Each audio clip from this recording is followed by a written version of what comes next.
Voy a hablar de la familia Trump y voy a hablar de intelectuales destacados tanto en Europa como en América. La Escuela de Cambridge es una influyente corriente de pensamiento económico originada en la propia Universidad de Cambridge, que se encuentra en Reino Unido, y revolucionó la economía en dos etapas, porque fue un ámbito o un cambio revolucionario, primero porque tuvo un papel importante cuando llevó a cabo sentando las bases de la economía neoclásica que surgió a finales del siglo XIX y posteriormente sentando las bases del pensamiento del keynesianismo, del propio Keynes y la macroeconomía moderna de los años 30. La Escuela de Cambridge es una de las corrientes más importantes dentro del pensamiento económico, de las más destacadas en Europa y también en la cultura occidental y revolucionó pues, el ámbito económico y el propio pensamiento económico en la cultura occidental. Primeramente, la escuela clásica es la primera corriente de la economía moderna, surgió en el siglo XVIII defendiendo el libre mercado, la propiedad privada y la mínima intervención del Estado.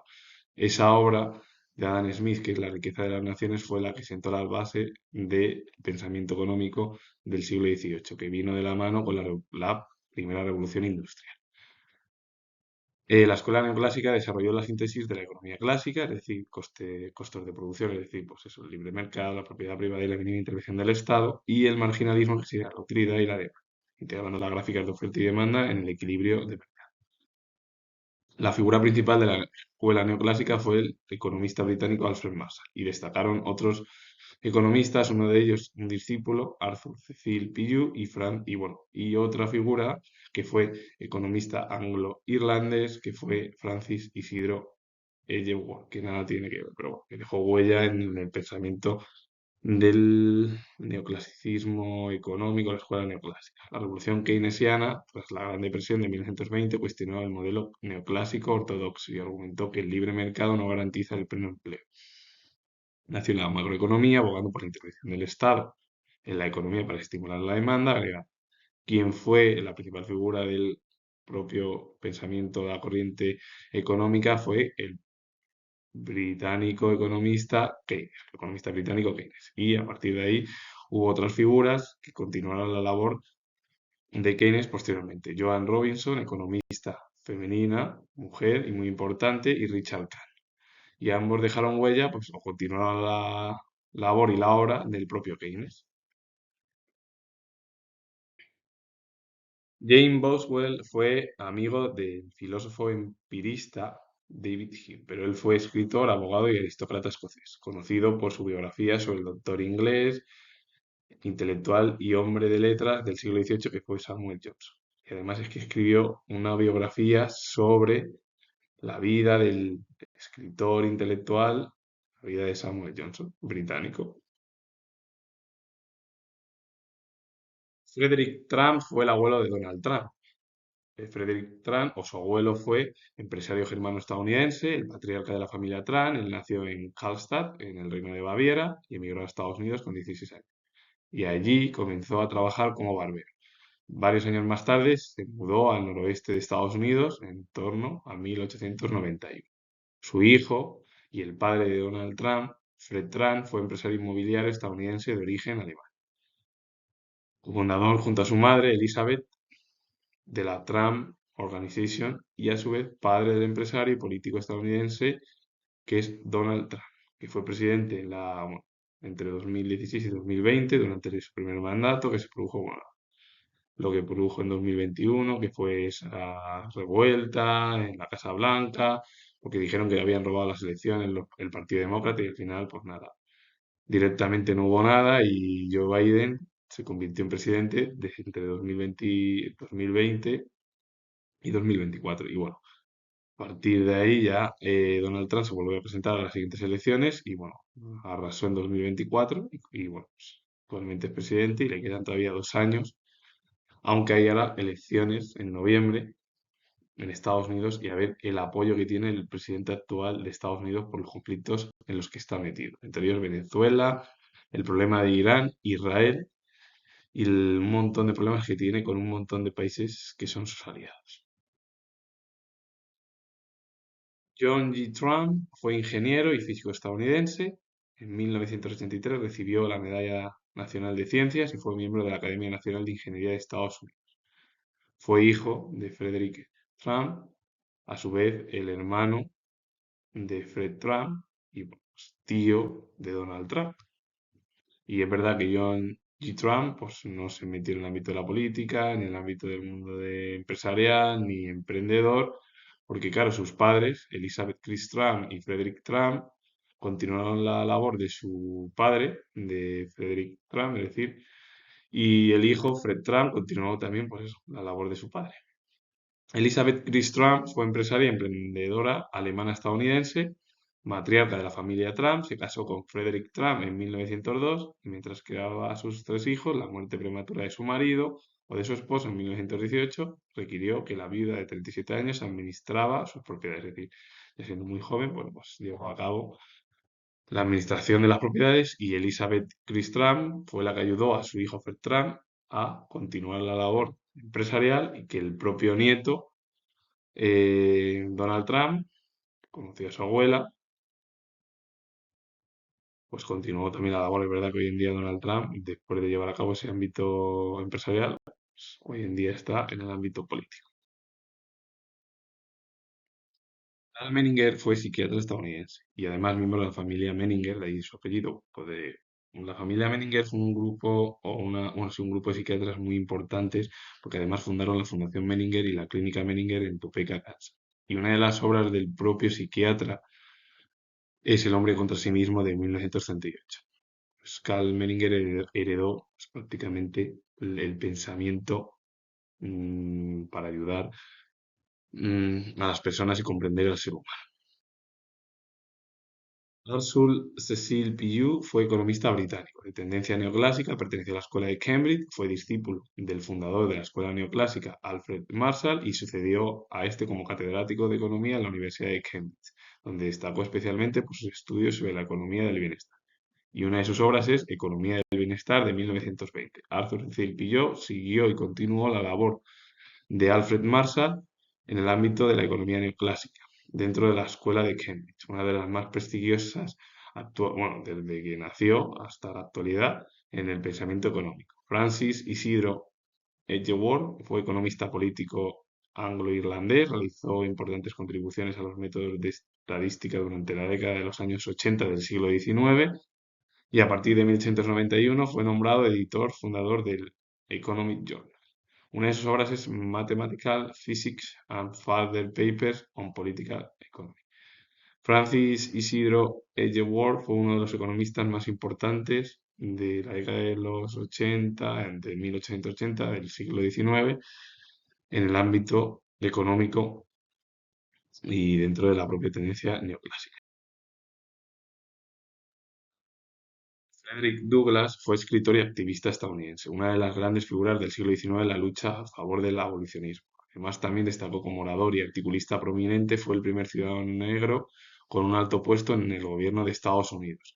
Su obra, la más importante, es Vida y tiempo de Frederick Douglass de 1845, la primera versión de su famoso libro autobiográfico y que fue revisado y completado años más tarde, en 1882, y llegó a ser un clásico de la literatura norteamericana y un documento histórico importante acerca del sistema esclavista. Gracias a la obra que él mismo realizó de su propia autobiografía en 1845, que se revisó casi 40 años después, la vida y tiempo de Frederick Douglass se convirtió en un ámbito de la literatura de Estados Unidos y a su vez dentro del pensamiento histórico para entender lo que fue el sistema esclavista. Harriet Tubman fue abolicionista estadounidense, además fue mujer, creció en una numerosa familia de 11 hermanos, fruto del matrimonio entre Harriet Green y Benjamin Ross, ambos esclavos. Sus antepasados habían llegado a Estados Unidos desde África a principios del siglo XVIII. Su amo, Edward Brothers, la llamó a la minta, pero ella adoptó el nombre de su madre, Harriet, y se convirtió en Harriet Tubman, en una de las principales abolicionistas estadounidenses, siendo esclava, pero bueno, llevó ese pensamiento junto con Frederick Douglass, porque Frederick Douglass es anterior y bueno, Harriet Tubman fue posterior y ya bueno, pues continuó también el legado del propio escritor, activista Frederick Douglass más importante en Estados Unidos. John Brown fue activista abolicionista estadounidense, nació en el seno de una familia de profundas convicciones religiosas. pasó buena parte de su adolescencia en una comunidad pro-abolicionista en Ohio y durante 30 años, entre 1825 y 1830, residió en Pensilvania, Massachusetts y en Nueva York, donde ejerció diversos oficios. Muy activo políticamente, era un acérrimo defensor de las ideas antiesclavistas. A finales de los 40 asistió a lecturas de autores abolicionistas, entre ellas el propio Frederick Douglass, que es el principal escritor, orador y abolicionista y articulista estadounidense. Y también de Sojourner Truth. Años después conoció a la célebre activista Harriet Tubman, que fue una de las activistas más importantes de Estados Unidos. Entonces, John Brown siguió casi la corriente del propio pensamiento de Frederick Douglass y también de la propia Sojourner Truth, que fue abolicionista y activista por los derechos de la mujer estadounidense. Nació bajo la esclavitud, pero escapó con su hija en 1826 después de recurrir a los tribunales para recuperar a su hijo. Se convirtió en la primera mujer negra en ganar un juicio a un hombre blanco. Eso es algo que fue muy positivo en el siglo XIX. Joan Robinson fue economista, investigadora y profesora británica. Tuvo aportes en la teoría económica, teoría del capital y crecimiento económico. Además, contribuyó al desarrollo y la promoción de la teoría económica keynesiana. Una de sus obras es Economic Philosophy de 1962. Joan Robinson continuó la labor que dejó el propio Keynes junto con Richard Kahn en el pensamiento post-Keynes. Richard Kahn fue economista británico cuya mayor aportación a las ciencias económicas fueron sus estudios sobre el multiplicador del empleo, es decir, sobre el factor de proporcionalidad entre crecimiento de la inversión y crecimiento del empleo. Miembro de una familia acomodada londinense, cursó estudios universitarios en las elitistas o los elitistas centros de St. Paul School y el King's College de Cambridge, de cuya universidad fue nombrado en 1951 profesor de economía, puesto que ocupó hasta que se jubiló en el año 1972 o 1973, y que estuvo 2 décadas como profesor, donde ya había estudiado en la propia universidad. Una de sus obras es Ensayos sobre el empleo y el crecimiento, volumen en el que quedaron recogidos sus principales trabajos. Lo entregó a la imprenta en 1973 y además tuvo un papel importantísimo también en el ámbito político-económico porque pidió ayuda por parte de los políticos del momento al propio Richard Kahn para ver cómo se podía llevar a cabo su pensamiento y su estructura económica por los problemas que surgieron y tenía Europa después de la Primera Guerra Mundial, bueno, durante el periodo de entreguerras, entre que fue el estallido de la Primera Guerra Mundial, la Gran Depresión de 1929, la pandemia de 1918 y la Segunda Guerra Mundial. William Stanley Jevons fue economista británico. En 1854 abandonó sus estudios en la University College de Londres para viajar a la ciudad australiana de Sydney, donde se interesó por la economía política y los estudios sociales. Su regreso a Londres en 1859 escribió varias obras de contenido económico, las cuales expuso los principios de la teoría marginalista, de forma contemporánea al economista austriaco Karl Menger. Dicha teoría arruinó la del valor trabajo heredada de la escuela clásica. Propuso en su lugar un enfoque basado en la subjetividad de la satisfacción personal experimentada por el consumidor, expresada en función de lo que denominó utilidad marginal. Fue asimismo pionero en la introducción de un mayor rigor matemático en la disciplina, tendencia que fue generalizándose en años posteriores. Durante 10 años estuvo como docente, que fue profesor de política económica del Owens College de Manchester entre 1866 y 1876, y a partir de la última fecha estuvo como docente también en el del University College londinense. La obra más destacada del propio economista británico, que también estudió filosofía, es Teoría de la Economía Política de 1871. Compendia toda la doctrina de la escuela llamada psicológica o de la utilidad marginal, que trata de dar una nueva interpretación al concepto de utilidad después de las polémicas entre la escuela británica y francesa, admitido que la utilidad de un bien no es un elemento objetivo con natural del bien mismo, sino la aptitud, que sería valoración psicológica subjetiva, que el bien tiene para satisfacer una necesidad nuestra. Afirma que esta cantidad de dos dimensiones, la cantidad disponible del bien y la intensidad del efecto producido sobre el consumidor, que en realidad es como la oferta y la demanda, es decir, si tú compras hay más o menos, pero claro, lo que te habla él en la propia obra económica es la satisfacción por parte del consumidor. Si el consumidor se lleva un buen producto, en el futuro va a seguir comprando ese tipo de productos en los diversos supermercados o mercados que existan. Si se lleva mal producto, mala impresión por parte de los trabajadores, pues a lo mejor va una vez y ya no vuelve. Esa sería la explicación. Gustav Friedrich von Schmoller fue economista alemán, representante de la escuela historicista, adoptó el método histórico descriptivo y empírico en el análisis de las políticas económicas. Ocupó una importante cátedra en la Universidad de Berlín, desde la cual ejerció una notable influencia sobre el mundo académico alemán en los últimos años del siglo XIX. Furibundo enemigo de las escuelas anteriores, clásica, neoclásica y marxista, formó parte, junto a otros economistas, Adolf Wagner, Lujo, que sería Joseph Brentano y Werner Sombart, y otros del grupo de economistas que algunos pensadores denominaron despectivamente socialistas de cátedra por sus ideas relativas a la reforma social. Tras su muerte, la escuela historicista y su influencia fueron declinando paulatinamente. Una de sus obras es Historia Social e Industrial de 1890. El propio Gustav Friedrich von Schmoller fue uno de los economistas con mayor éxito que tuvo porque primeramente él fue el principal representante de la escuela historicista. Ya se convirtió en docente porque obtuvo la cátedra en Berlín y él influyó durante toda la estructura económica desde finales del siglo XIX. Fue muy enemigo de las escuelas anteriores, la del siglo XVIII, la neoclásica de Alfred Marshall y la marxista todavía aún más. Incluso hay muchos que les denominaron a este grupo dentro de la escuela historicista como socialistas de cátedra porque llevaban a cabo ese pensamiento social en lo económico. Pero con él comenzó y poco a poco fue declinando el pensamiento económico de la escuela historicista. Adolf Wagner fue economista y político alemán. Fue, tras Gustav von Schmoller, el mejor economista de su época. Tuvo mucha influencia en el ámbito económico europeo por su contribución al estudio de las finanzas públicas, tema que integró en el estudio de la economía general al aportar sólidos principios teóricos. Defendió el poder redistributivo de los impuestos y abogó por el crecimiento del gasto público por parte del Estado moderno. Asimismo, hizo grandes aportaciones a las políticas monetarias y bancarias. Su obra es Die Kommunalstaatsfrage de 1878 y explicó los puntos de vista que le llevaron a tal separación con esa obra. Ludwig Joseph Brentano fue economista alemán, uno de los economistas más destacados de la República de Weimar, estudió Derecho en la Universidad de Heidelberg y, a su vez, también estudió Economía en la Universidad de Gotinga, donde se licenció en 1867.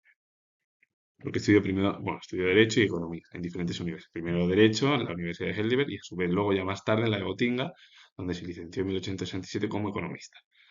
En 1871 emprendió la carrera de docente como profesor de teoría política en la Universidad de Berlín.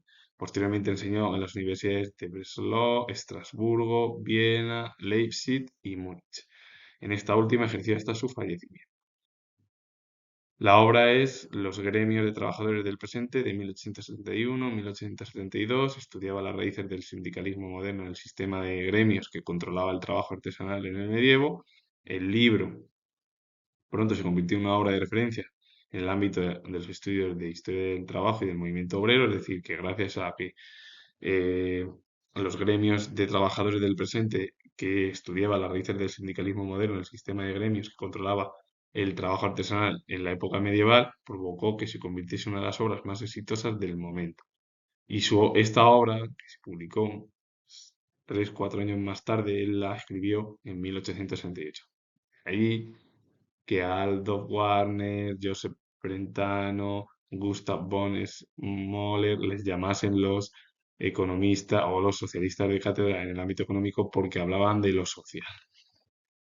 Ya incluso David Ricardo, muchas de las facetas del ámbito de esa igualdad social, David Ricardo fue casi el precursor del pensamiento marxista porque luego Marx recogió muchas estructuras del pensamiento filosófico y económico del marxismo. Carlos Manuel de Céspedes fue abogado y revolucionario cubano. Nació en el seno de una familia dedicada a la producción del azúcar o de azúcar y estudió en la Universidad de La Habana, donde se graduó en 1840. En España estuvo aquí, país al que se trasladó la intención de proseguir sus estudios de Derecho, frecuentó los círculos próximos a la masonería y participó en las actividades revolucionarias y antigubernamentales, donde fue detenido y obligado a exiliarse. Es decir, que él estudió en La Habana y llevó aquí pues una serie, intentó venir aquí a España a seguir estudiando Derecho, después de que se graduase en 1840 y en la Universidad de La Habana, es decir, que ya se graduó, vino aquí a España, pero bueno, los ideales de revolucionarios, se acercó a la masonería, no gustó a al gobierno del momento en el siglo XIX que provocó la expulsión y la marcha de España. Antonio Maceo fue patriota y militar cubano, hijo de padre venezolano y de madre negra de humilde condición. Con 23 años ya se proclamó la República de Cubana con el grito de Yara en 1868, que fue la primera de las tres guerras que hubo en Cuba, junto a su padre y sus hermanos José y finalmente el propio Antonio Maezo se alistó en el ejército de las fuerzas independentistas de Cuba para luchar contra la metrópoli española. José Fornaris fue escritor cubano, se graduó en leyes en 1852, año en que, por motivos políticos, fue confinado en Palma Soriano. Dirigió La Floresta cubana durante 2 años, entre 1855 y 1856. También dirigió La Piragua, otros 2 años, entre 1856 y 1857.